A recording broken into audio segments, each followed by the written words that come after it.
Avez-vous regardé ce Met Gala 2024? Parce que moi oui, je l'ai regardé, je suis resté debout jusqu'à 2 h du matin pour faire cette vidéo.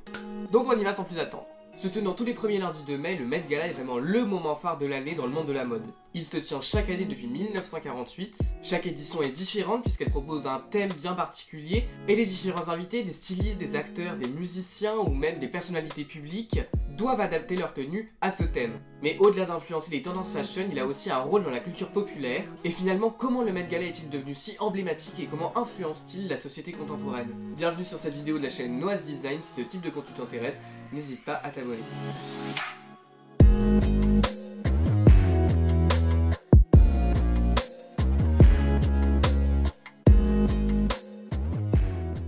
Alors cette vidéo va se décomposer en deux temps. Tout d'abord on va faire une petite rétrospective sur l'histoire et le rôle du Met Gala, puis ensuite on va s'intéresser à cette édition 2024.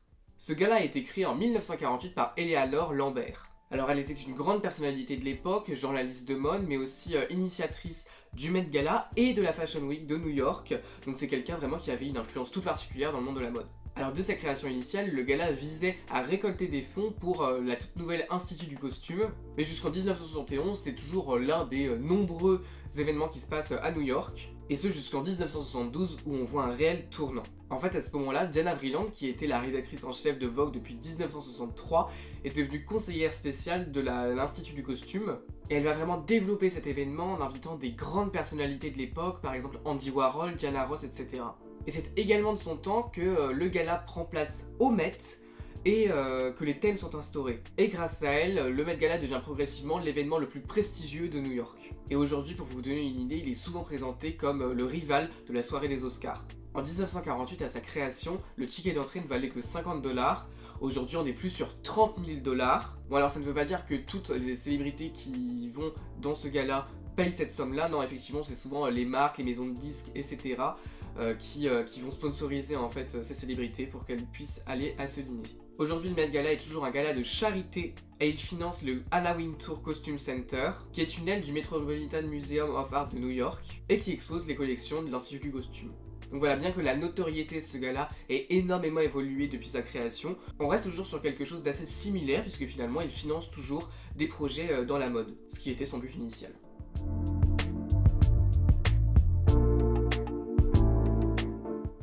Alors effectivement, au-delà d'animer les soirées new-yorkaises, le Met Gala a bel et bien un aspect design. Il compte chaque année entre 650 et 700 invités et marque le début de l'exposition de l'Institut du costume au Metropolitan Museum of Art. Ces expositions se tiennent donc au Met et durent plusieurs mois.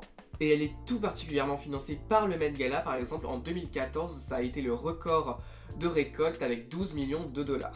Mais il ne faut pas oublier que le Met Gala ne célèbre pas que la mode, il célèbre toutes les formes d'art. Bon, alors bien sûr la mode évidemment principalement, mais aussi l'art dans ses formes les plus traditionnelles, la peinture, la sculpture, etc. Puisqu'on est quand même au Met, dans un musée qui a ses propres collections historiques. Il célèbre également la musique, bon après j'y suis jamais allé, mais apparemment il y a de nombreuses animations musicales. Et on peut même dire qu'il célèbre un petit peu le spectacle vivant, le théâtre. On peut par exemple penser à Lady Gaga, qui il y a quelques années est arrivée avec une robe à différentes couches qu'elle enlevait progressivement sur le tapis rouge, ce qui n'a pas manqué de faire couler beaucoup d'encre.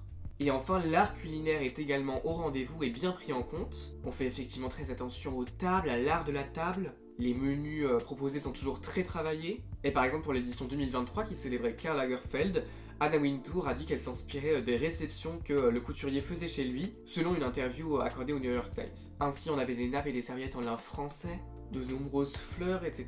Mais également des décorations avec des bibliothèques, puisqu'il faut savoir que Karl Lagerfeld était un très grand lecteur, et il avait d'ailleurs une bibliothèque dans Paris. Quant au menu, ce dernier avait été confié au traiteur Olivier Cheng, et ce menu est vraiment délicat et prend en compte diverses références, par exemple on y présente du saumon royal, qui était l'un des éléments favoris de Karl Lagerfeld. Et on avait également un clin d'œil par rapport aux boissons, puisqu'on proposait évidemment du vin, mais aussi du Coca-Cola Light, que le couturier adorait. Il paraît qu'il pouvait en boire jusqu'à 10 canettes par jour.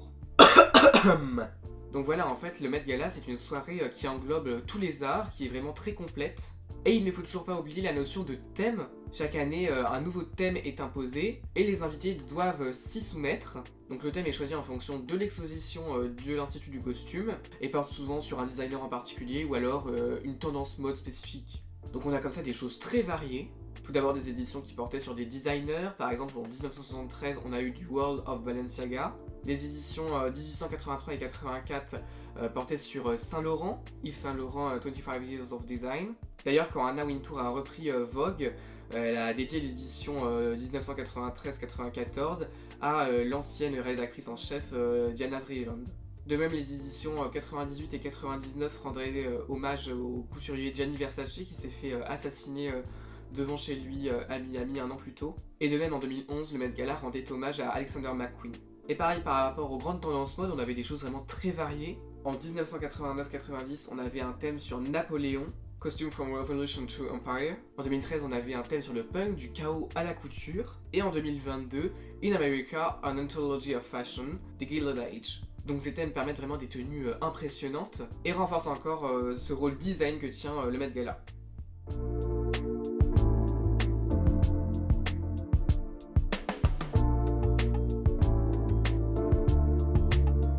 L'importance et la notoriété du Met Gala lui permettent d'avoir un impact culturel, et c'est tout d'abord dans le monde de la mode. Alors cet événement a souvent été critiqué en disant qu'il devenait trop commercial, mais suite à 2023, l'esprit d'exclusivité aurait été retrouvé selon les journalistes. Donc la mode a repris sur la notoriété. Et c'est vrai que très souvent, les invités prennent vraiment leur rôle à cœur et tentent au maximum de respecter le thème. Le Met Gala permet donc de faire briller la mode à un niveau international pendant quelques heures. Et effectivement, il a un impact énorme, et ce notamment grâce aux réseaux sociaux. Selon Dash Hudson et Brandwatch, qui sont deux sociétés spécialisées dans l'analyse des réseaux sociaux, ce gala permet de définir les tendances et les futures marques et designers à la mode pour l'année suivante. Ce gala permet de définir les tendances à venir en mettant en lumière les stylistes, les marques, etc. à la mode.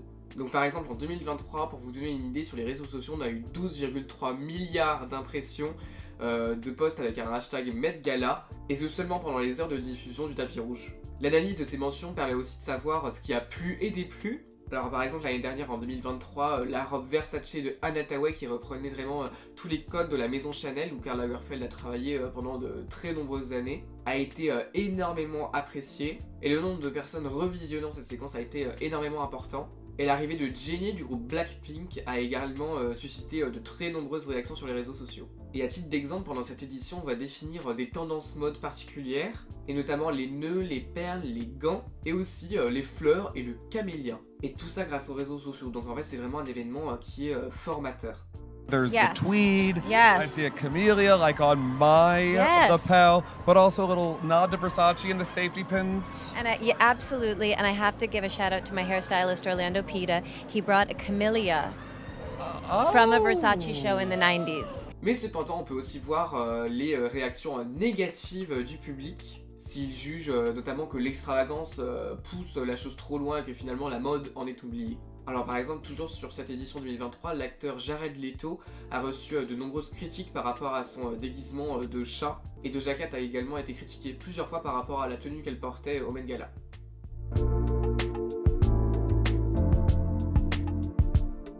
Alors un autre rôle du Met Gala, c'est aussi de mettre un petit peu de diversité et d'inclusion dans la mode, et ça a été longtemps reproché à l'événement. Alors par exemple l'année dernière, toujours l'édition avec Karl Lagerfeld a été très controversée, notamment à cause d'une interview de 2009 qui est ressortie et où le couturier disait que personne n'avait envie de voir des mannequins pas toutes fines. Donc on a accusé cette édition de prôner quelqu'un d'intolérant. Et toutefois, l'événement se diversifie peu à peu. Depuis quelques temps, on a maintenant non plus que des stars du cinéma et de la musique, mais on a également des stars d'internet qui commencent à venir au Met Gala. Et par exemple, en 2022, Lena Situation a été la première influenceuse française à y être invitée.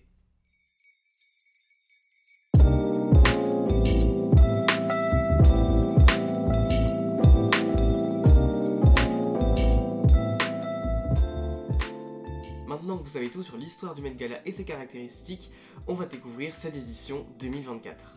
Tout d'abord, ce Met Gala a été coprésidé par Jennifer Lopez et Zendaya, habitués à ces soirées, Bad Bunny qui avait ébloui les marches l'année dernière, Chris Hemsworth qui est invité pour la première fois, et bien évidemment Anna Wintour.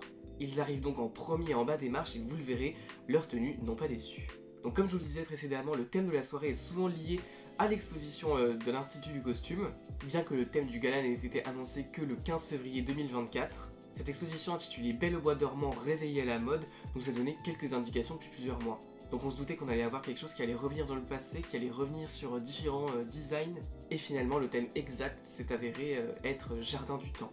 Et alors d'ailleurs en anglais Garden of Time, c'est une nouvelle de 1962 et ça a toute son importance pour comprendre quelques tenues derrière.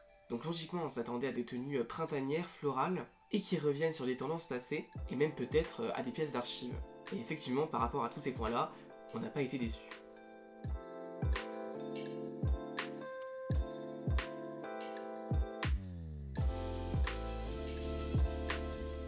En parlant de tenue d'archives, on va commencer par l'époustouflante robe Maison Margiela, réalisée par John Galliano, qui s'est inspiré d'une robe Christian Dior haute couture printemps-été 1999, de Zendaya. Zendaya c'est vraiment une habituée du Met Gala, elle a déjà été repérée plusieurs fois pour ses tenues assez incroyables, et cette année encore elle n'a pas manqué à sa réputation.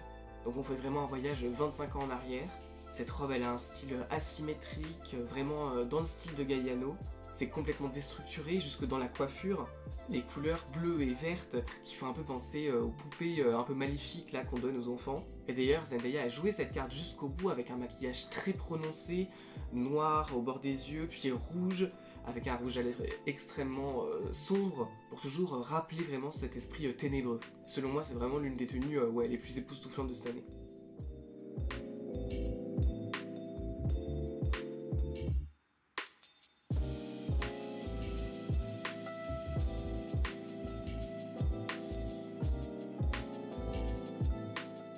Parmi ces robes à couper le souffle, on ne peut évidemment pas passer à côté de la robe Window Zone de Cardi B. Les images parlent d'elles-mêmes, elle occupe littéralement tout l'espace des marches. Elle joue vraiment sur l'excès, sur la démesure qu'on retrouve d'ailleurs dans son turban noir qui va très haut au-dessus de sa tête. Là où on a plutôt des tenues florales colorées, Cardi B a elle choisi de se transformer en une rose complètement noire. Et d'ailleurs elle avait glissé un petit indice sur sa tenue pendant la journée du 6 mai sur son compte Instagram.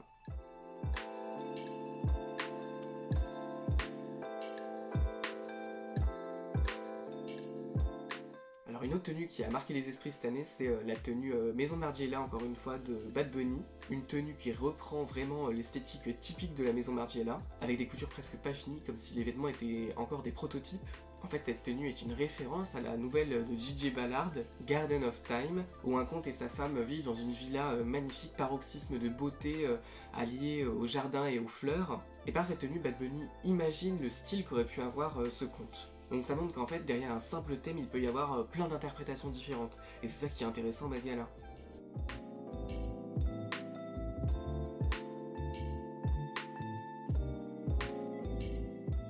Dans l'excentricité, comment ne pas parler de la tenue de Gwendoline Christie. Toujours en Galliano pour Maison Margiela, à croire qu'il a fait toutes les tenues, elle est arrivée dans une robe en velours rouge sang, et rendue vraiment effrayante par une espèce de cape noire un petit peu translucide, et une coiffure absolument terrible. Et en fait cette tenue reprend tout à fait l'esthétique du défilé de Maison Margiela par Galliano de la collection Printemps-été 2024 présentée en janvier à Paris.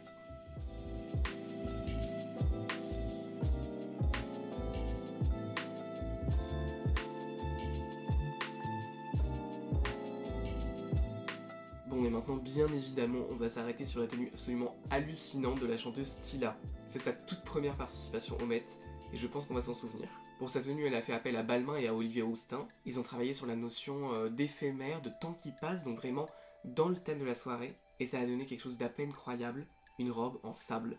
Mais en vrai sable. Le sable avec lequel on fait des châteaux de sable sur la plage. Olivier Rousteing a apparemment, selon une interview accordée à Vogue, adoré cette idée de créer une robe à partir de quelque chose de totalement éphémère, et Tila a tout de suite adopté le projet. Donc c'est très sûrement la robe la plus impressionnante de ce Met Gala 2024. Mais ça a quand même ses inconvénients, puisque la pauvre elle a eu un petit peu de mal, on va dire, à monter les marches.